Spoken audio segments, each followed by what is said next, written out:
ओम नमः सिद्धेभ्यः।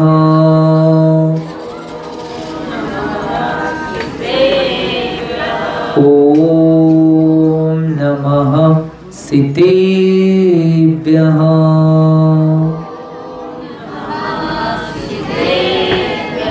ओम नमः सिद्धेभ्यः।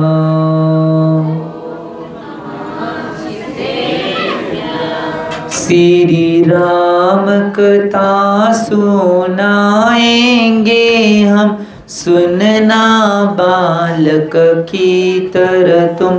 श्री शांति विद्या सन्मति के नंदन, भूल अगर हो जाए तो इस बालक को माही कर देना, देना तुम ही तुम। श्री राम कथा सुनाएंगे, प्रभु राम और में आएंगे। जय श्री राम, जय श्री राम, जय श्री राम ही कहना है। दो भाइयों ने कुर्सी त्यागी, तभी रामायण है घटी। जय श्री राम, जय श्री राम, जय श्री राम ही कहना है। अपने घर में महाभारत नहीं, रामायण की करो तैयारी। जय श्री राम, जय श्री राम, जय श्री राम ही कहना है। जो बोलो 24 भगवान की। देवादेव मूलनायक 1008 अष्टम तीर्थंकर श्री चंद्रप्रभा भगवान की। सिद्धांत शास्त्र की आचार्य भगवान श्री रविसेन स्वामी की। 20वीं सदी के प्रथमाचार्य चर्चकुति समाधि सम्राट गुरुनाम गुरु आचार्य शांति सागर जी महाराज की। संत शिरोमणि आचार्य गुरु श्री विद्यासागर जी महाराज की। प्रातस्मन्य शांत मूर्ति वासरत्नकर आचार्य बुद्धेशी सन्मत सागर जी महाराज की। मम दीक्षा गुरु युवा स्वर्ण कांति रत्नाचार्य गुरु श्री चंद्र सागर जी महाराज की। परम पूज्य आचार्य गुरु श्री समय सागर जी महाराज की। अहिंसा में विश्व धर्म की।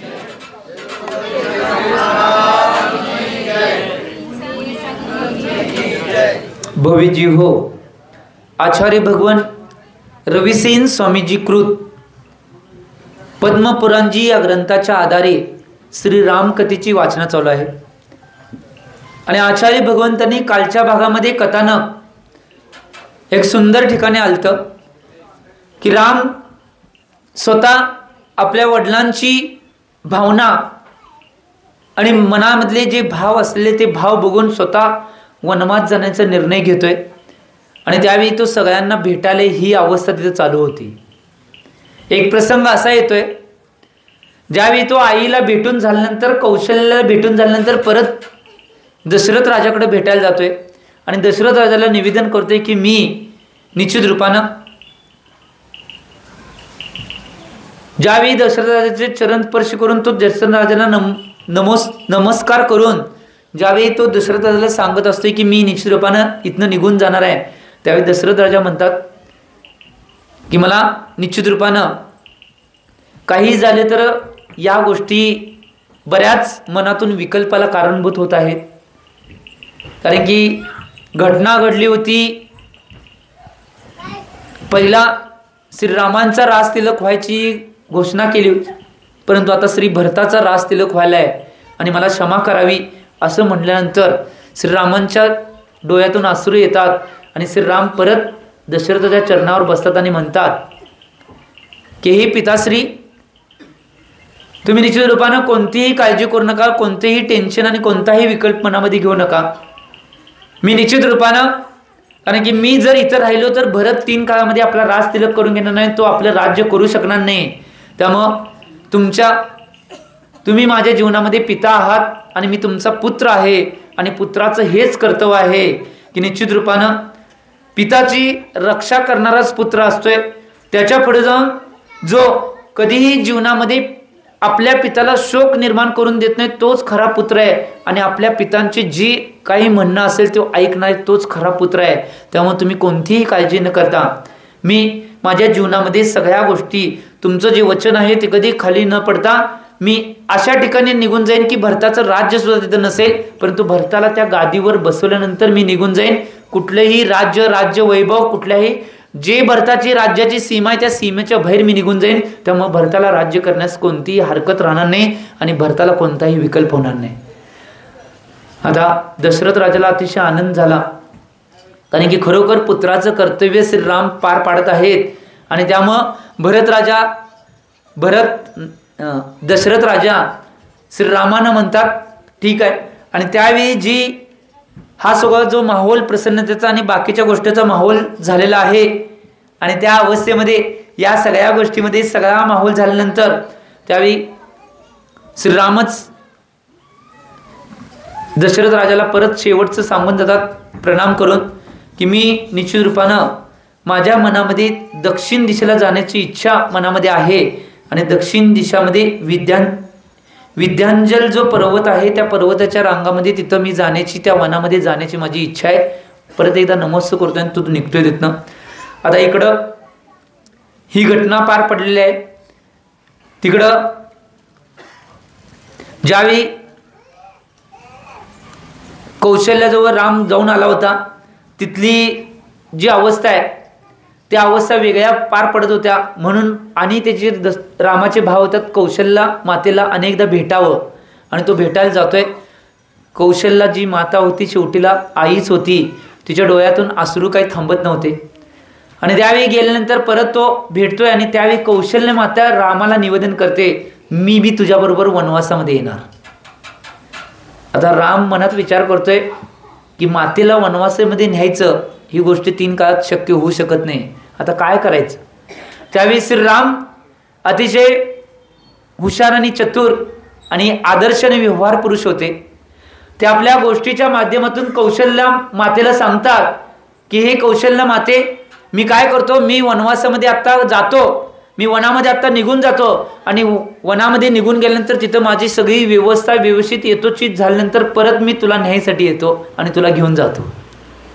त्यावेळी ती कौशल्या माता अतिशय आनंद झाली, कारण की माझं म्हणणं रामानं मान्य केले, पण तो रामालाच माहित होतं की काय रामानं बोललेलं आहे आणि काय करणार आहे. आता तुम्हाला बी कळलं असेल. त्यामुळे कौशल्या मातेला त्यानं समजावून सांगते ना, कौशल्या माता सुद्धा ठीक आहे, धीर आला तिच्या मनामध्ये, आणि ती कोणताही विकल्प न करता निश्चित रूपानं त्या रामाकडे अतिशय भावपूर्वक त्या रामाकडे बघत आहे. आणि राम आता तिथनं निघतोय आणि सीतेजवळ आल्यानंतर सीतेला सगळ्या गोष्टी माहीत झाल्याच होत्या. सीतेला म्हणतोय की मी वनवास गमनामध्ये जाणार आहे. सीता म्हणत्या तुमच्याबरोबर तुमच्या परछाईप्रमाणे मी सुद्धा असणार आहे. तुमच्या ज्यावेळी दुःख संकट तुम्हाला येतील त्या सगळ्या दुःख संकटामध्ये तुमच्या साथी म्हणून मी असणार आहे, आणि मी निश्चित रूपाने येणार आहे. त्यावेळी सीतेला श्रीराम सांगतात की तू निश्चित रूपानं घरातल्या सगळ्या सदस्यांना ह्या सगळ्या गोष्टी सांगून तू तयार राहा. त्यावेळी इकडं आता तिसरे एक पात्र आणि त्या तिसऱ्या पात्राची अवस्था ह्या सगळ्या अवस्थेला बघून एक वेगळीच असते. जे पात्र कोणतीही गोष्ट जर चुकीची होत असेल आणि ती गोष्ट ऐकली असेल तर ते पात्र अतिशय क्रोधित होत होतं. श्री लक्ष्मणाला ज्यावेळी कळलं होतं त्यावेळी लक्ष्मण तिथे एका ठिकाणी बसून विचार करत होता. एक गोष्ट लक्षात घ्या, पिताश्रींनी ही चुकीची गोष्ट केलेली आहे. जर हे झालं तर मी निश्चित रूपाने भरताशी युद्ध करून परत ते राज्य मिळवून श्रीरामचंद्रांना देणार. ही भावना मनात तो करत होता. परंतु एक गोष्ट लक्षात घ्या, कितीही त्याच्या मनामध्ये उद्वेग आणि क्रोध जरी आला असेल, ज्यावेळी त्याच्याजवळ रामचंद्र येतील त्यावेळी सगळा क्रोध आणि उद्वेग निघून जाणार आहे. हे पात्रच असं होतं. त्यावेळी आता या सगळ्या घटना चालू आहेत. या सगळ्या घटना चालू असताना श्रीराम जे आहेत ते लक्ष्मणाजवळ येतात, आणि लक्ष्मणाजवळ आल्यानंतर लक्ष्मण डायरेक्ट, कारण की लक्ष्मणाच्या काही गोष्टी ते श्रीरामाला कळल्या होत्या, म्हणून श्रीराम लक्ष्मणाजवळ येतात. आणि लक्ष्मणाजवळ आल्यानंतर लक्ष्मणाजवळ गेल्यानंतर लक्ष्मण रडत रडत श्रीरामांचा चरण स्पर्श करतोय आणि चरण स्पर्श केल्यानंतर तो म्हणतोय तुम्ही काही भिण्याची गरज नाही. त्यावेळी श्रीराम म्हणतात तू काही सांगण्याची गरज नाही, तुझ्या मनामध्ये जे आहे त्या सगळ्या गोष्टी तिथंच दाबून ठेवा आणि तू सगळ्या गोष्टींना तयार हो. तू निवांत आपल्या आईचे आणि निश्चित रूपाने सगळ्या भ्रातांची आणि सगळ्यांची सेवा करण्यासाठी तू इथं राहा. त्यावेळी तो म्हणतोय तुमचा जर निर्णय वनामध्ये जाण्याचा पक्का असेल तर तुमच्या सोबतीला मी सुद्धा येणार आहे, निश्चित रूपानं मी सुद्धा तुमच्या साथीला असणार आहे. आता श्रीराम ह्याला कसं समजावून सांगायचं म्हणतात. श्रीराम समजावून सांगण्याचा प्रयत्न करतात, तरी सुद्धा श्री लक्ष्मण आहे तो ऐकत नाही. मी काही केलं माझ्या मातेला मी कसंही समजावून सांगतो, परंतु मी तुमच्याबरोबर वनामध्ये येणारच आहे. ठीक आहे. आता श्रीरामाचा नाईलाज होता. तिथली सगळी घटना पार पडल्यानंतर श्रीराम कैकेयीच्या महलामध्ये जातात आणि कैकेयीच्या महलामध्ये गेल्यानंतर ज्यावेळी कैकेयीच्या महलामध्ये श्रीराम प्रवेश करतात त्यावेळी कैकेयीच्या डोळ्यातून सुद्धा थोडे थोडे अश्रू यायला चालू होतात, कारण की घटना झाल्या ते चुकीच झाल्या. परंतु एक गोष्ट लक्षात घ्या, त्या कैकेयीच्या मनामध्ये रामाविषयी कुठलाही द्वेष आणि क्रोध नव्हता. फक्त त्या मातेची इच्छा होती की माझा मुलगा दीक्षा घेऊन जाऊ नये, म्हणून त्या मातेने ही सगळी व्यवस्था निर्माण केली होती. तुम्हाला वाटलं की रामाला वनवासात पाठवायसाठी केलं असेल, नाही. ही गोष्ट ऐका, मी मागं सुद्धा सांगितले, आतापर्यंत सांगवले. हा कर्म सिद्धांत आहे. त्यामुळे तिच्या मनामध्ये इच्छा नव्हती राम वनवासामध्ये जावा.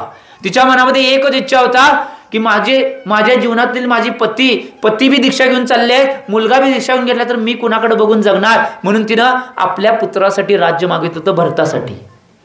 तिनं कधी रामासाठी वनवास नाही, रामानं स्वतःसाठी वनवास निर्माण केला. कारण की मी जर राज्यामध्ये किंवा या अयोध्येमध्ये राहिलो तर भरत कधीही राज्य करू शकणार नाही आणि भरत राज्यावर किंवा राजा म्हणून त्याला कधीही निश्चित रूपानं जो सन्मान मिळायला पाहिजे तो सन्मान मिळणार नाही. म्हणून तो रामाचा स्वतःचा वैयक्तिक निर्णय होता की भरताचं जे राज्य आहे त्या राज्याची शेवटची सीमा आहे ती सीमा पार करून मी वनामध्ये जाणार, तरच भरत राज्य करू शकतो. या सगळ्या घटना घडल्या. त्यावेळी श्रीराम निश्चित रूपानं कैकेयीजवळ गेल्यानंतर कैकेयीच्या सगळ्या गोष्टी सगळ्या घटना ज्यावेळी तिथं झाल्यानंतर की कैकेयीला ते चरण स्पर्श करून प्रणाम करतात आणि प्रणाम केल्यानंतर तिथनं निश्चित रूपानं ते बाजूला येतात. बाजूला आल्यानंतर आता राज तिलकाची इकडे सगळी तयारी चालू आहे की राज तिलकाची तयारी चालू आहे. राज तिलकाची तयारी सगळी गोष्ट चालू आहे, परंतु राज तिलकामध्ये सगळी प्रजा दुःखी दिसत होती, सगळा परिवार दुःखीत दिसत होता. कारण राज तिलक चालू आहे तरी सुद्धा कुठल्याही माणसांच्या मनामध्ये आनंदाची कुठलीही छटा त्यांच्या मनामध्ये नव्हता. दुःख एक होतं, कारण की श्रीराम आहे तो वनवासामध्ये जाणार आहे. म्हणून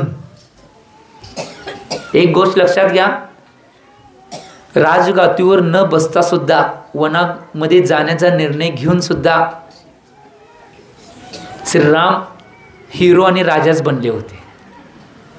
ही गोष्ट लक्षात घ्या. त्यावेळी राज्याभिषेक कसं पार पडला आणि राज्याभिषेक पार पडल्यानंतर आता श्रीरामाने निर्णय घेतला की मी आजच्या संध्याकाळच्या वेळेला दुपारच्या वेळेला मी नाही हे सगळं सोडून जाणार आहे. कुणालाही रामानं सांगितलं नव्हतं की मी कुठल्या वेळेला जाणार आहे, कारण की रामाला माहित होतं तर जे मी जाण्याची घोषणा जर केली तर बरेच लोक माझ्याबरोबर येतील आणि त्यांचं विपरीत घटना त्यांच्याविषयी घडतील. म्हणून रामानं कुणालाही सांगितलं नव्हतं. त्यांच्या महालाच्या बाहेरच एक कोपऱ्यात डाव्या साईडला एक जिन मंदिर होतं. त्या जिन मंदिरामध्ये दर्शनासाठी म्हणून सगळा परिवार ते जातात. म्हणजे सीता, लक्ष्मण आणि श्रीराम जातात. ते श्रीराम, लक्ष्मण आणि सीता त्या मंदिरामध्ये गेलेत म्हटल्यावर सगळ्या माणसाचा जो झुंबड होता तो सगळा त्या मंदिरामध्येच गेला. श्रीराम त्याच मंदिराच्या साईडला जी खोली होती त्या खोलीमध्ये निश्चित रूपानं जिथं व्यवस्था होती तिथं सगळे त्या दिवशी झोपण्याचा प्लॅन तिथंच करतात, कारण की रामांच्या मनामध्ये काहीतरी वेगळंच चालू होतं. श्रीराम त्या जिन मंदिराच्या बाजूला जी खोली होती हॉल होता त्या हॉलमध्ये त्या दिवशी झोपतात. सगळी माणसं सुद्धा तिथंच झोपतात. ती कोण माणसं रामांना सोडायला तयार नाहीत, कारण की सगळ्यांना माहित होतं रामांना आम्ही सोडले तर राम आम्हाला सोडून जातील आणि निश्चित रूपाने आम्ही त्यांच्यावर जाऊ शकणार नाही. आणि बऱ्याच लोकांची आणि बऱ्याच माणसांची, बऱ्याच श्रावकांची इच्छा होती की श्रीरामांच्या बरोबर आम्ही जावं, त्यांच्या सेवेमध्ये आम्ही तत्पर राहावं, ही इच्छा होती. आणि या सगळ्या गोष्टी बघत असताना ज्यावेळी श्रीराम आहेत ते श्रीराम आता झोपी सगळी माणसं गेलेली आहेत, परंतु श्रीराम निश्चित रूपाने झोपी गेलेले नाहीत.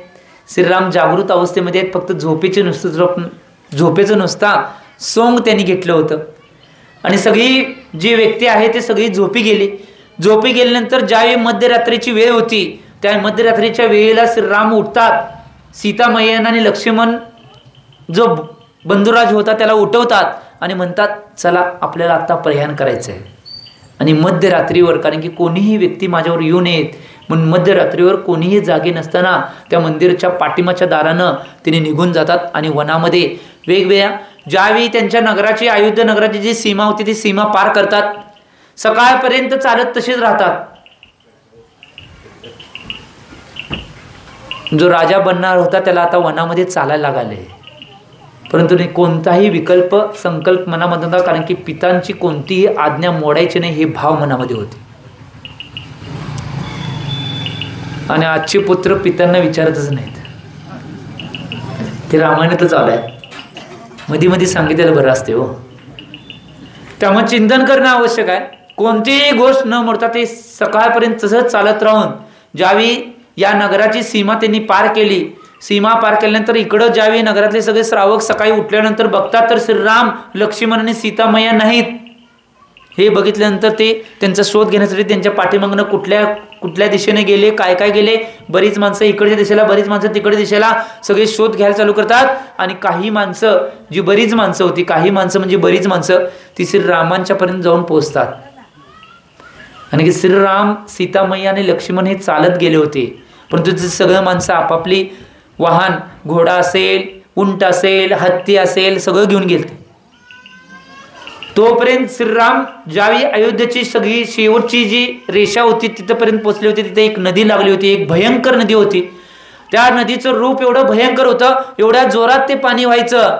त्यावेळी श्रीराम सगळ्या लोकांना म्हणतात की निश्चित रूपानं आम्ही या नदीला पार करतो, परंतु तुम्ही नदीला पार करू नका, तुमची लक्ष्मण रेषा इथं आलेली आहे, तुम्ही इथंच थांबायचं आहे, आम्ही इथनं पार करून जातो. आणि ज्यावेळी श्रीराम, लक्ष्मण आणि सीतामय्या त्या नदीमध्ये प्रवेश करत असतात त्या नदीचा प्रवाह सुद्धा थांबतोय.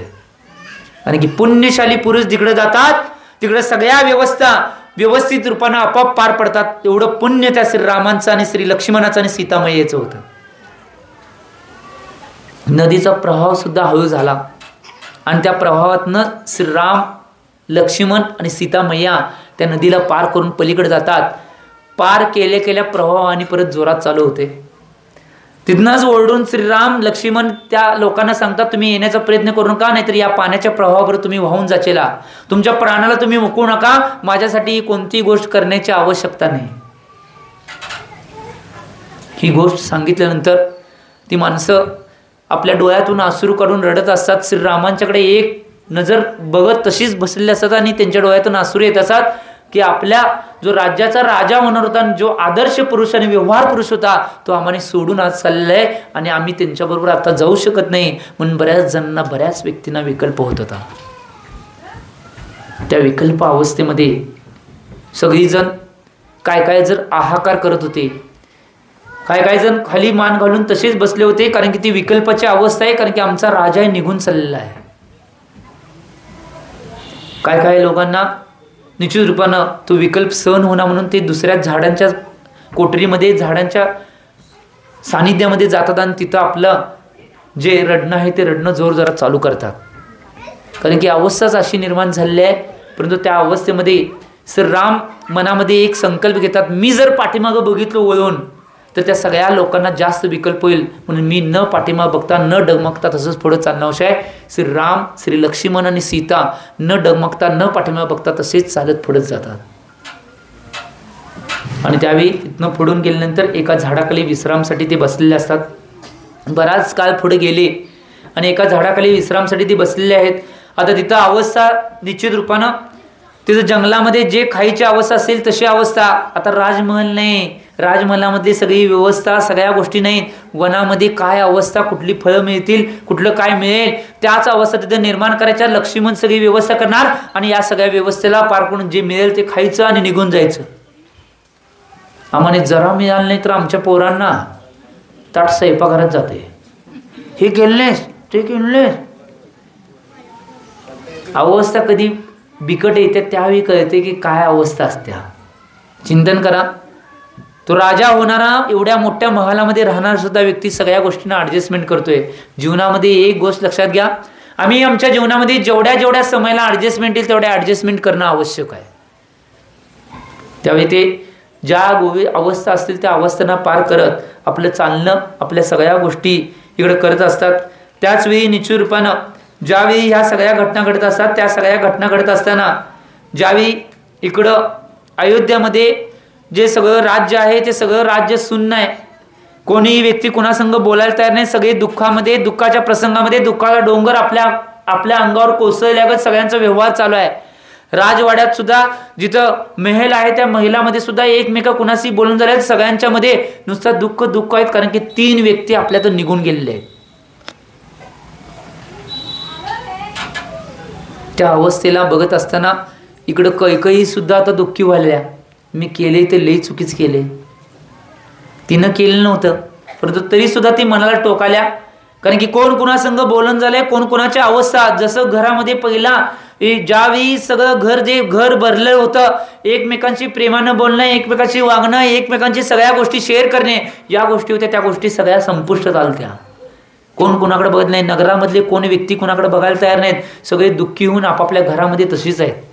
सगळं नगर ठप्प झाल्यापर्यंत, सगळं अयोध्या नगर सगळं ठप्प झाल्यापर्यंत आणि बंद पडल्यासारखं सवत होतं.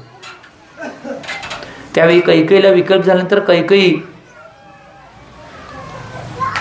भरताला म्हणते, भरतानं सुद्धा नाही तो सिंहासनावर भरत बसला नाही, राज तिलक होऊन सुद्धा त्या भरतानं काय केलं होतं, त्या सिंहासनावर प्रभू रामचंद्रांच्या जे पादुका आहेत, खडाव आहेत, त्या ठेवल्या होत्या आणि तो राज्य करत होता.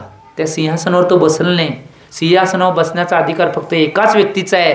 मी फक्त नाईलाज असतो आणि त्या व्यक्तीनं सांगितलंय म्हणून निश्चित रूपाने या गोष्टी मी पार पाडत आहे. माझं कर्तव्य पार पाडायचं म्हणून मी पार पाडलंय, म्हणून तो निश्चित रूपानं, म्हणून मी माझ्या मंगलाचरणमध्ये म्हणतोय की रामायण घडण्याचं मूळ कारण काय असेल, 2 भावांनी ज्यावेळी खुर्चीचा त्याग केला तेव्हा रामायण घडले. आणि महाभारत का घडलं असेल, 2 भाऊ खुर्चीसाठी भांडू लागले तेव्हा महाभारत घडले. त्यामुळे आपल्या घरामध्ये महाभारत घडवायचं नाही तर काय घडवायचे आहे, ही गोष्ट महत्वाची. एकमेकांशी एवढा प्यार, एवढा स्नेह आणि एवढं वात्सल्य असणं आवश्यक आहे की कुठल्याही गोष्टीला कुणाला जरी निश्चितपणे काय झालं तर सगळं घर एकत्र येणं आवश्यक आहे. यालाच म्हणतात रामायण आणि यालाच म्हणतात रामराज्य. या गोष्टीचं चिंतन जीवनामध्ये आम्ही करणं आवश्यक आहे. कैकेयीला ते विकल्प झाल्यानंतर भरताला बोलवून घेतल्यानंतर कैकेयी भरताला म्हणते की मला सुद्धा जास्त विकल्प होत आहे आणि त्या विकल्पामध्ये मला आत्ता काही बी करून श्रीरामांना भेटायचं आहे. कैकेयी म्हणाल्या, घरातल्या सगळ्यांचीच भावना तशी झाली, आत्ता जाऊन आम्हाला श्रीरामांना भेटायचं आहे.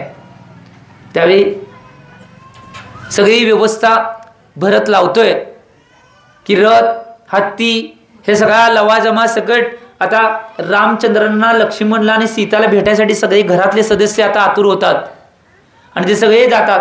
दशरथ राजा काय घरात राहिला नाही. आता तुम्हाला माहिती आहे काय अवस्था झालं.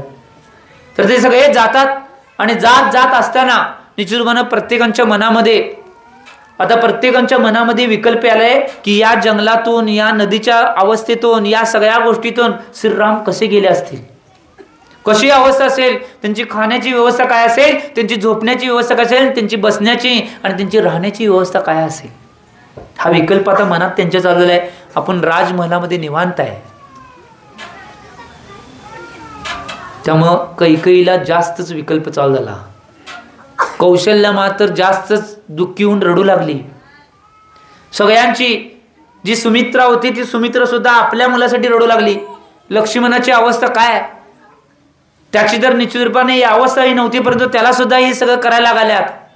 भरत तर हे बघायलाय आणि भरत म्हणतोय निश्चित रूपाने मला वनामध्ये जायची इच्छा होती आता, परंतु माझ्या ऐवजी श्रीराम वनामध्ये गेलेले आणि मी राजभोग घ्यायलो.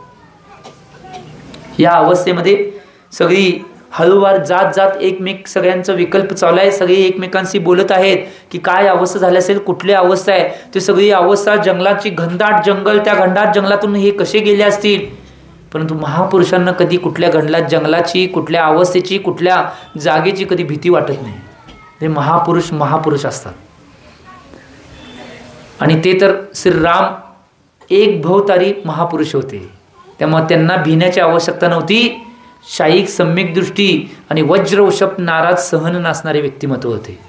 वज्र वृषभ नाराज सहन म्हणजे काय माहिती काय? शरीराची अवस्थेला नाराज सहन म्हणतात. पहिला शरीर किती मजबूत आहे याला सहन म्हणतात. वज्र वृषभ नाराज सहन याचा अर्थ काय माहिती आहे?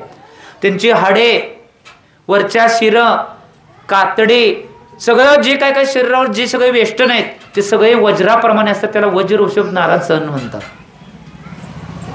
एवढ्या ह्याच्या धारी असणारे जीव, परंतु त्यांना कोणीची भिण्याची आवश्यकता नाही. सगळी चालले आहेत आणि सगळी जिथं थोड्याच अंतरावर दिसतंय की एका ठिकाणी विश्रांतीसाठी एका झाडाखाली राम, लक्ष्मण, सीता मैया बसलेले आहेत की सगळ्यांना ते बघितल्यानंतर मनातून आतनं भरून आलं की आज आमच्या या परिवारातले सदस्य आहेत जे राजमहालामध्ये राहणारे, त्यांची सगळी व्यवस्था पार पडणारे आज एका झाडाखाली कशा अवस्थेत बसलेले आहेत. तो भरत राजा रामच सगळ्यात लांब रथ थांबवायला सांगतोय आणि तिथनं रथातनं खाली उतरतात. कारण की श्रीरामांच्या समोर रथातनं जाणं हे योग्य नाही. ते चालत चालत तिथनं सगळ्या माता, सगळे जे आहेत ते सगळे उतरतात आणि चालत चालत श्रीरामांच्याकडे जातात. दोन्ही भाऊ जे होते शत्रुघ्न आणि भरत, ते दोघेही पहिला चरणस्पर्श करून त्यांना श्रीरामांना प्रणाम करतात.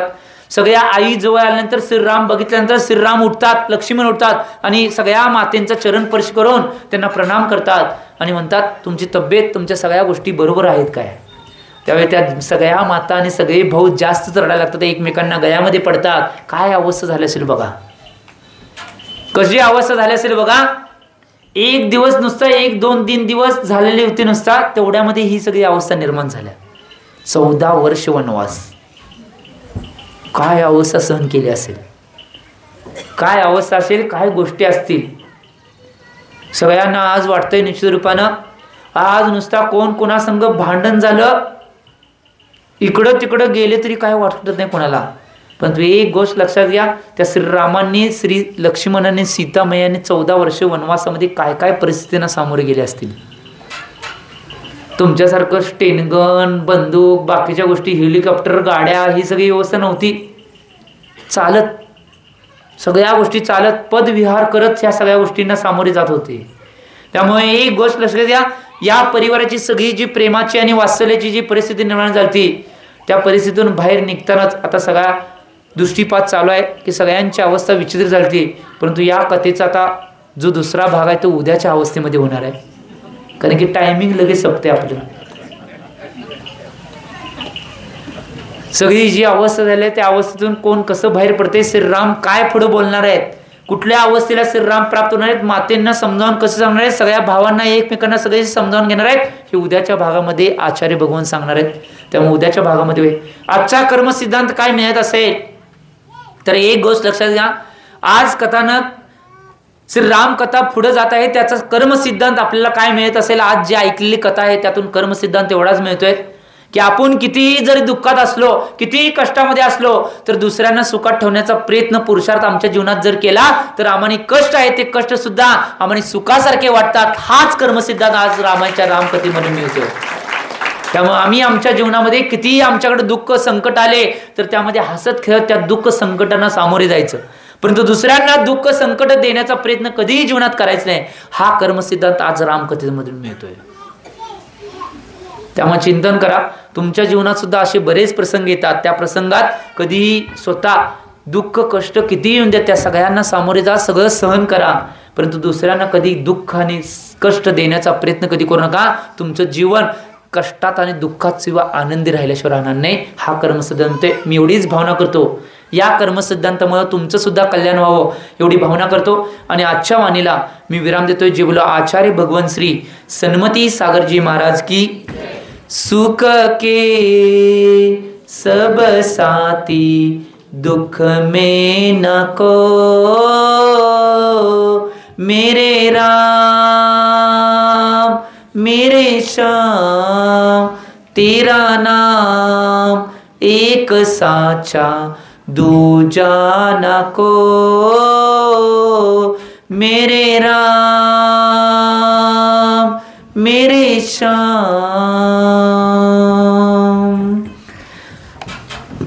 शांति सागर की